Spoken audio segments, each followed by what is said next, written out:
रोहिणी के मसरूफ़ तरीन इलाके स्टेशन रोड ते पठान कॉलोनी में कायम शहर जो पुरानो ऐं मशहूर तफरीही पार्क इंतजामिया की बेध्यानी ऐं लापरवाही सबब तबाह थी वियो। SS न्यूज़ जे रिपोर्टर नबी बख्शर मूजिब पार्क न रुगो शहरन लाइ अहम हो पर रोहिणी स्टेशन ऐं मुखिया बस स्टॉप के वेझो हुजण करे अक्सर गर्मी के मौसम में मुसाफ़िर भी उन्हनि सरसब्ज़ ऐं छांव वारे वणन की राहत वठण लाइ ईंदा हुआ, जिन हेठां वक्त गुजारींदा हुआ। कुछ वक्त खां इंतजामिया की लापरवाही सबब नासिर जिन्हा पार्क तबाही जो शिकार थी वियो आहे।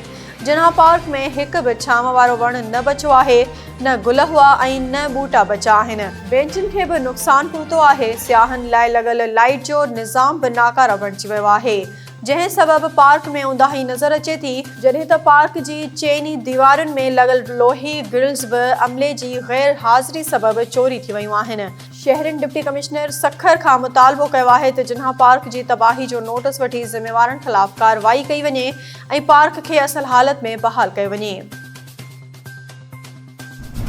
हब चौकी में शहादत बिनते रसूल बीबी पाक सलाम अलैहि जे मौके ते मजलिस अज़ा मुनक़िद कई वई। SS न्यूज़ के रिपोर्टर मोहम्मद अनवर लहड़ी मूजिब इमाम बारका बुखारी अकरम कॉलोनी में मजलिस अज़ा ऐं मातम जो प्रोग्राम मुनक़िद कयो वियो, जंहिंमें कुम मां आयल अलामा हादी विलायती बीबी पाक जी फज़ीलत ऐं मुसीबतुनि खे बयान कयो। सदर अंजुमन अयाज अली मक्सी बुखारी इमाम बारका जो सरपरस्त नसीर मक्सी, यासीन मक्सी, सैयद इब्रार शाह ऐं ॿियनि शिरकत कई। उन मौके ते अज़ादारनि मातम पिणु कयो।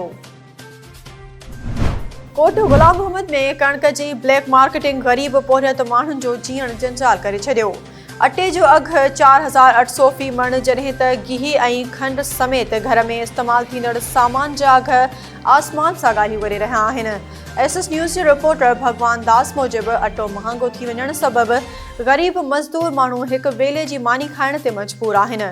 सिंध हुकूमत अटे जो अघ 2600 रुपया मुक़रर कयो हो, जंहिं ते अमल थी न सघियो। सिंध समेत कोट गुलाम मोहम्मद में स्टॉक होल्डरनि, वॾनि सेठनि ऐं फ्लोर मिल मालिकनि सिंध हुकूमत जे जारी कयल नोटिफिकेशन खे रद्द करे छॾियो। पोरियत अवाम ऐं समाजी अॻवाननि मुतालबो कयो आहे त कोट गुलाम मोहम्मद में सस्ते अटे जा स्टॉल लॻाए माण्हुनि जूं परेशानियूं ख़त्म कयूं वञनि।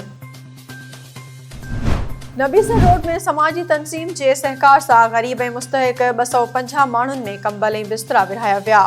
SS न्यूज़ के रिपोर्टर गुलशाद राजपूत मूजिब समाजी तंज़ीम अल ख़िदमत जमात इस्लामी के अॻवाननि कुर्बान अली गशकोरी, खलील अहमद खोखर, ताज मोहम्मद खोखर, गुलाम रसूल चांडियो ऐं ॿियनि पारां नबीसर रोड के लोहाणो कम्युनिटी हॉल में कंबल ऐं बिस्तरा विरहाइण जो प्रोग्राम मुनक़िद कयो वियो।